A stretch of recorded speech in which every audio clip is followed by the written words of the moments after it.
Tony leaned against the counter, arms crossed, watching Natasha as she flexed her fingers, testing herself. The nanites had done their job flawlessly, better than even he had expected, but the truth was, he could have done this 2 years ago. He had the technology, the knowledge, and the means to fix her back then. But he didn't completely trust her. Not at first. Not entirely. It wasn't just Natasha, it was everyone. Tony played the long game. Trust? That had to be earned. Back then, she was still an agent. Still, someone trained to lie, manipulate, and kill without hesitation. He wasn't about to hand her something so personal, so irreversible without knowing she was truly on his side. So, he waited, watched, tested her loyalty, not just to him, but to herself, and after 2 years of watching her rebuild the widows, stay out of S.H.I.E.L.D.'s reach, and fight for her own cause, he finally chose to keep his promise, because now he needed her trust. Natasha exhaled, rubbing her stomach absently. She was nervous and he could tell from her expression. "You're thinking too much," Tony said, his voice light, but there was an edge beneath it. She shot him a dry look. "Can you blame me? This isn't just fixing a broken arm, Stark. This changes everything." "Yeah, well, welcome to my world." He shrugged. "One invention at a time, and suddenly, the world's a whole different place." Natasha went quiet for a moment. Then, she turned to him, eyes sharp. "Why now?" Tony barely blinked. "Of course," she'd ask. "Because you deserved it," he said simply. A partial truth. Just enough honesty to make her believe it. She studied him for a long moment, her gaze too damn perceptive for his liking. Then she let out a slow exhale, nodding. "All right." He smirked. "Wow, that's it? No interrogation? No threats?" Natasha crossed her arms. "Would it change anything?" "Not really," Tony admitted. She scoffed. "Exactly." Silence hung between them. Then, Natasha leaned against the examination bed, her voice softer. "You think I don't know what you're doing?" Tony raised an eyebrow. "Enlighten me, widow." She tilted her head. "You could have done this 2 years ago." "I know that." He didn't flinch. "Maybe. You waited," she continued. "Not because you were busy. Not because you didn't know how. But because you wanted to see if I was worth the investment." Tony smirked. "Sounds like something I'd do." She stared at him. "You don't trust people easily." His smirk didn't fade. "Can you blame me?" Natasha's lips pressed into a thin line. "No. I can't." She understood. Of course, she did, because if their roles were reversed? If she had been in his position, she would have done the exact same thing. Tony saw the realization flicker across her face, and for the first time in a long while, there was no hostility in her eyes. No resentment. No anger, just understanding. He gave her a lazy grin. "So, still mad?" Natasha exhaled, shaking her head. "No. Just annoyed I didn't see it sooner." Tony laughed. "That's the best compliment I've gotten all week." She rolled her eyes but didn't argue, and just like that, the tension dissolved. Trust wasn't just given. It was earned, and tonight, Tony Stark and Natasha Romanoff finally earned each other's. Tony took a slow breath, rolling the vial between his fingers. The liquid inside shimmered like molten silver, the nanites swirling in controlled chaos. This wasn't just medicine, it was a full-body rewrite. The nanites will remove all her genetic modifications, including the watered-down version of SSS, and heal her completely, and it was going to hurt. As for the SSS, well, let's just say that he managed to create something better, thanks to the data he collected from the widows over the years. A perfect SSS fused with Aig's serum. He glanced at Natasha, who was still watching him with that unnerving, steady gaze. She was calm and composed because she didn't fully understand what was about to happen, and she trusted Tony. "All right, widow," Tony said, shaking the vial. "This is it. No turning back once I inject this. You sure you want to do this?" Natasha arched an eyebrow. After everything I've been through? You think I'm scared of a little pain? Tony exhaled through his nose. Yeah, see, that's the thing. This isn't just pain. He turned the vial, letting the nanites catch the light. Your body's been through hell. The Red Room didn't just sterilize you, they rewrote your biology and evolved you through their faulty watered-down serums. They burned that into your DNA. Natasha's expression didn't change, but he saw the slight clench of her jaw. And now, Tony continued, I'm about to overwrite all of that. These nanites aren't just gonna fix you, they will remove all those modifications and enhancements and put you back together the way you were supposed to be. Natasha tilted her head slightly. And? Tony sighed. And because of how deep the damage goes, I can't give you anything for the pain. Plus, you will lose your enhanced body. You will become a regular human. That caught her off guard. He saw it in the slight flicker of her eyes. No anesthetics, she asked. She didn't care if she'd become a regular human, all she cared about was healing what was taken from her. Tony shook his head. No painkillers, no numbing agents, nothing. Since your body will go through a full healing process, well, nothing will work. Even if I give you something to suppress the pain, the nanites will think of it as a foreign agent and simply remove it. Silence. Tony watched as Natasha absorbed his words. Her expression didn't change, but he could see the gears turning. Then, she nodded once. I can handle it. Tony let out a short, humorless laugh. You think you can? But you've never felt this kind of pain before. Natasha didn't blink. I've been tortured. Burned. Had my bones shattered, my body torn apart, and my mind wiped. I know pain, Stark. Tony held her gaze. Not this one.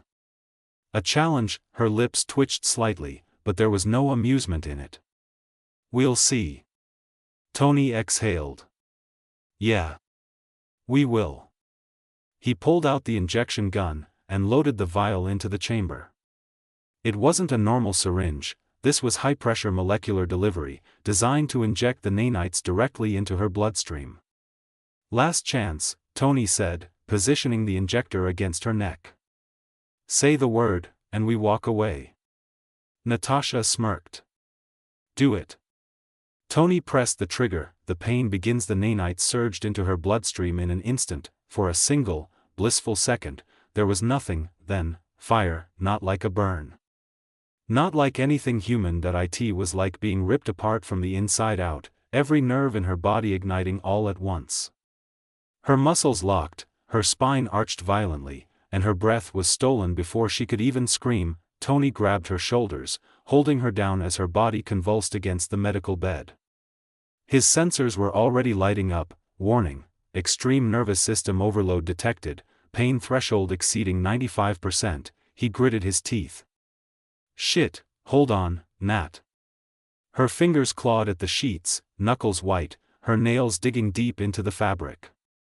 Sweat beaded on her forehead, her pulse skyrocketing to dangerous levels. Tony had seen pain before. He had felt pain before, but this was something else. The nanites were tearing through her cells, breaking down the Red Room's genetic modifications and reconstructing her true DNA. Every muscle, every nerve ending, every cell was rewriting itself. Her breath hitched. Then, finally, she screamed. A raw, guttural sound ripped from her throat, one she had never made before. Tony didn't flinch. He just held her tighter. I know, he muttered, voice tight. I know. Just hold on.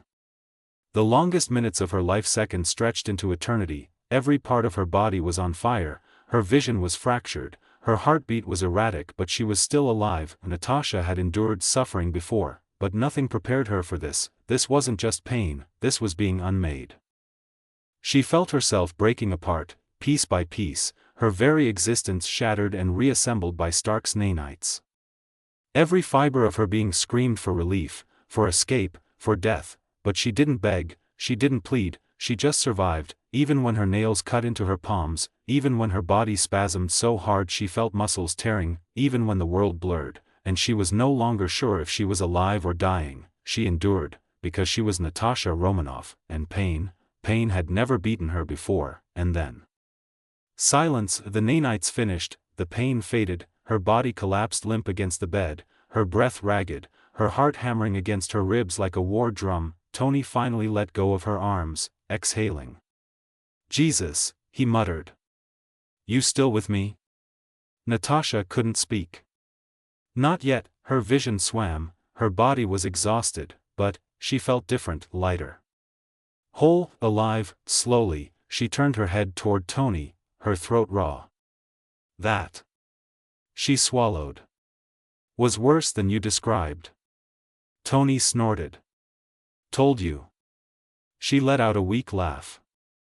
It was barely more than a breath, but it was real. Tony scanned her vitals, nodding in satisfaction. "Well, congrats, Romanoff. You survived." She shifted, testing her fingers, then her arms. Every part of her body felt new. No residual pain. No lingering damage. Nothing. She was healed, entirely. She let out a slow, shuddering breath. "It's over?" Tony smirked. "It's done. You're officially at full factory reset." Natasha stared at the ceiling, letting those words sink in. Then, she did something unexpected. She reached out, still weak, still trembling, and took his hand. Tony blinked, caught off guard. No words. No jokes. Just gratitude. For a long moment, neither of them spoke, and then, finally, Natasha whispered, "Thank you, Tony." Tony squeezed her hand once before letting go. Yeah. Just don't get all sentimental on me." She closed her eyes, exhaling. "No promises." He chuckled. "Figures." And just like that, the impossible had been done. She was whole again, and this time, her future was truly hers. Tony had let go of Natasha's hand a while ago, but she hadn't moved much since then. She just lay there, processing. Tony glanced at the holographic monitors, reading her vitals. Heart rate stable. Neural activity normal. Cellular regeneration complete. Everything checked out. She was fine. Physically, at least, but that wasn't what concerned him. That he pulled up a chair and sat beside her. "All right, Nat. As much as I love sitting here in comfortable silence, we should probably talk." Natasha's eyes flickered open, sharp as ever. "About what?" Tony leaned back, gesturing lazily. "Oh, I don't know. Maybe the fact that you just had every enhancement stripped from your body and rewired at the cellular level? That's kind of a big deal. So, how do you feel?"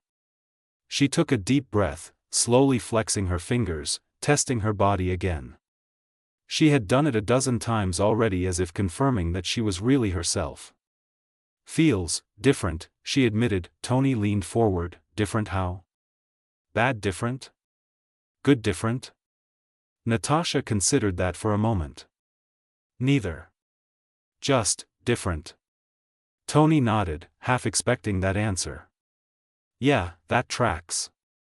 Look, I don't expect you to just hop out of bed and start doing backflips. Your body's been running on enhancements and Red Room mods for decades. Now, you're normal. A regular normal human. And, it's gonna take time to adjust." Natasha gave him a look. "You're telling me to rest?" "Wow. You do listen," Tony said dryly. "Yeah, rest. Take it easy. Eat some soup. Drink some juice. Your muscles need to relearn how to work without enhancements. Your reflexes will feel sluggish. You might even feel weaker than you remember. It's all in your head, but still, take the damn time to let your body adjust." She frowned, shifting slightly, like she wanted to prove she could get up. Tony sighed and held up a hand. "Look, I know you. If I turn my back, you'll probably try to walk out of here and act like nothing's changed. But trust me, Nat, you'll notice the difference. The fact that you're still lying there proves it. Natasha exhaled slowly, staring up at the ceiling. I'm fine. Her body felt sluggish. Tony gave her a pointed look. And I'm the king of the 7 seas. She smirked slightly. You'd look good in a jeweled coat and a crown. Obviously, Tony said, smirking back. Then his voice softened. But seriously, Romanoff. You good? Natasha hesitated, and that was rare. She wasn't the kind of person to hesitate. But right now? She wasn't sure how to define what she was feeling. Tony saw it, and his voice dropped lower. Gentler. Do you regret it? Natasha blinked, caught off guard. What? Your decision, Tony clarified. Do you regret it? Losing your enhancements. Becoming this. He gestured vaguely toward her. A regular human.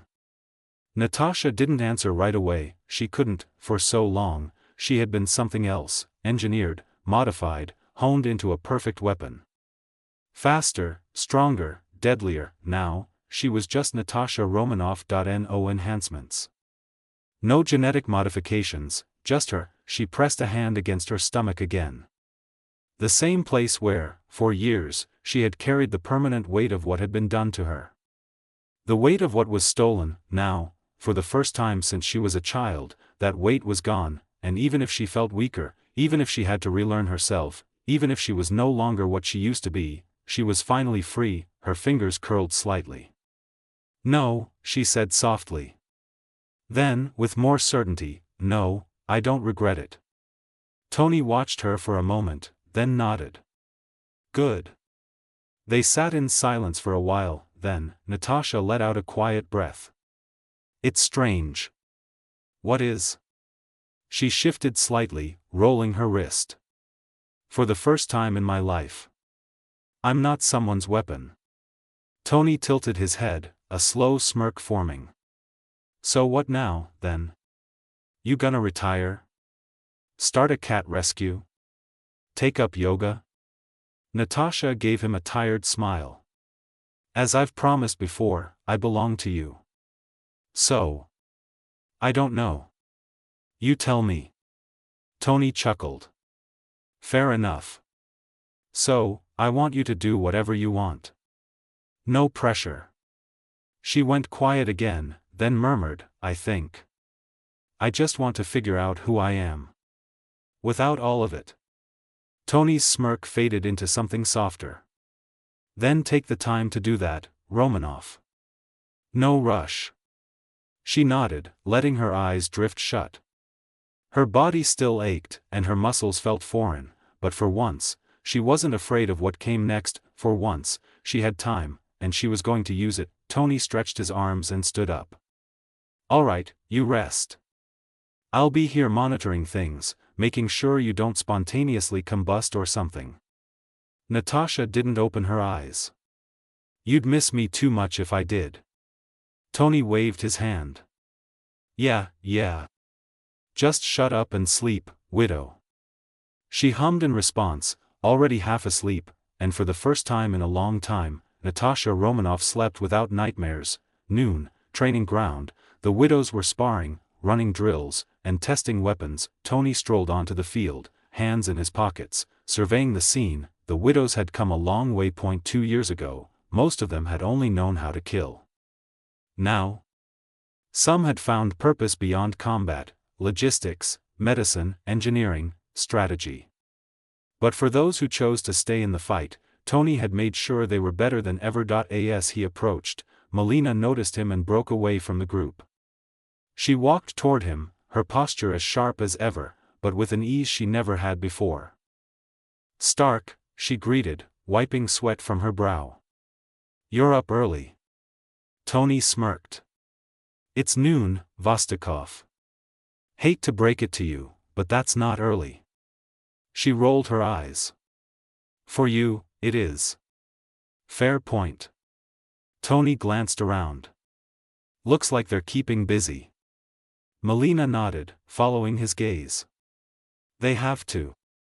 Even with Red Room gone, the world isn't safe. They know that. Tony crossed his arms.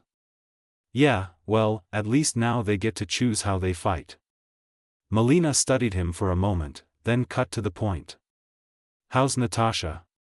Tony exhaled. She's good.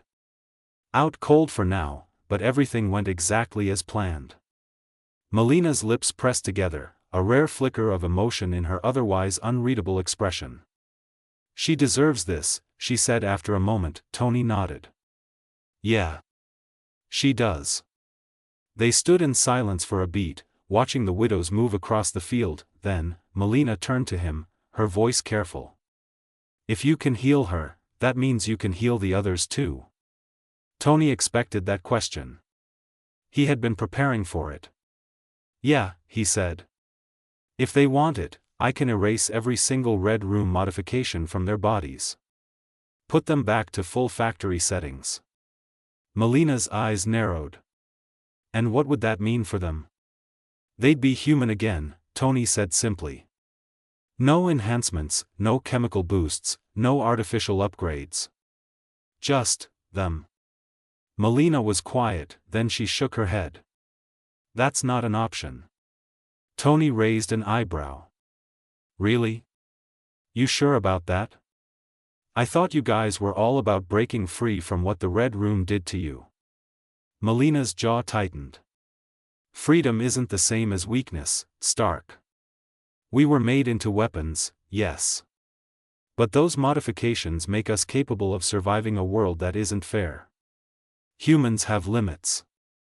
And if we're going to follow your vision of a better world, then we need to be better. Tony smirked. He had been waiting for this. That he leaned in slightly. Good. Because I have a solution for that too. Melina narrowed her eyes. Go on. Tony stepped back and stretched his arms dramatically. So, here's the thing. You widows were enhanced using garbage, bad science, watered-down formulas, and rushed procedures. The Red Room played with genetics like a kid with a chemistry set. That's why some of you got different results, some stronger, some faster, some breaking down sooner than others. Melina crossed her arms. And, Tony continued, I fixed it. Melina blinked. What? Tony grinned. Oh, come on. You knew I was gonna fix it. It's me.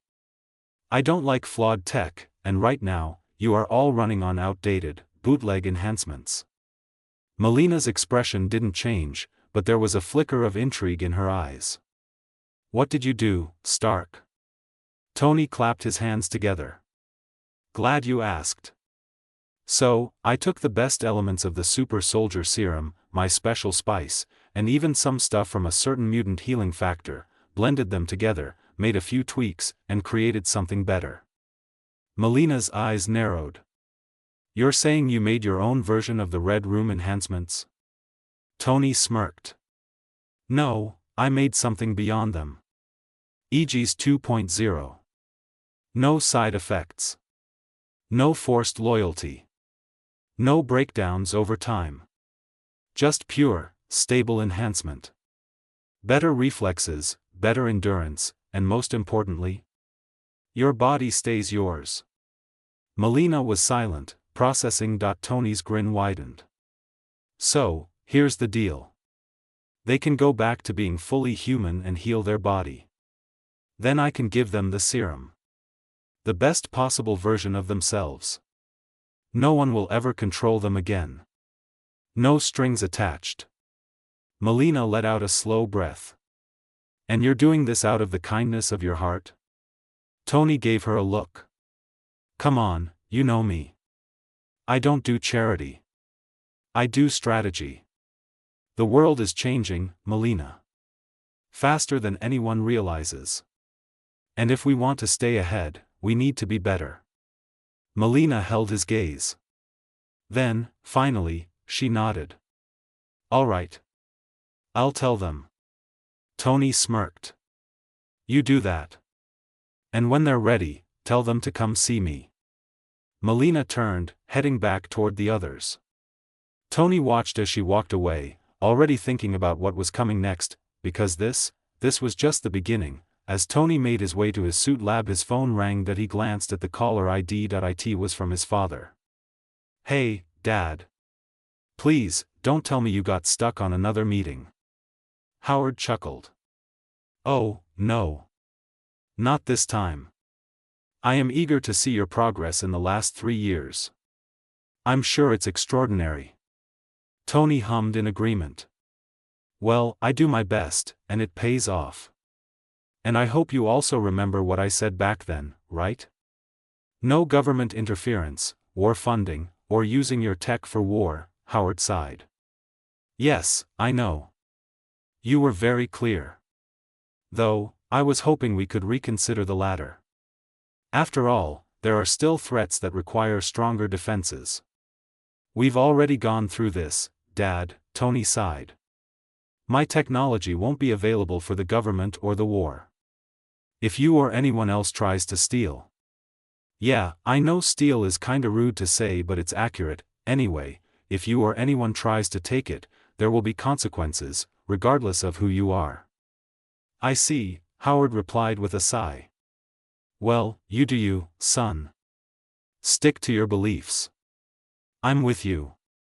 On that note, considering how we are talking about this again, I am guessing you made something big that the government would like to get their hands on." Tony smirked. "Let's just say, it's a surprise. You will see tomorrow." "All right." "Oh, I almost forgot. Tony, I need your help with something. I've sent you a formula. See if you can fix it, or maybe upgrade it a bit." "I'm sure you can." Tony pulled out his phone and looked at his dad's message. His eyes widened. It was a new version of the super soldier serum. But kinda watered down version with multiple major flaws. His eyes fell on the hidden encrypted code. It was Hydra's SSS, TSK. Another Hydra agent in S.H.I.E.L.D. "Hey, Dad. How did you get this?" Howard laughed. "It's a surprise. I can't tell that on the phone, son. See you tomorrow." "Yeah. Take care, Dad," Tony said.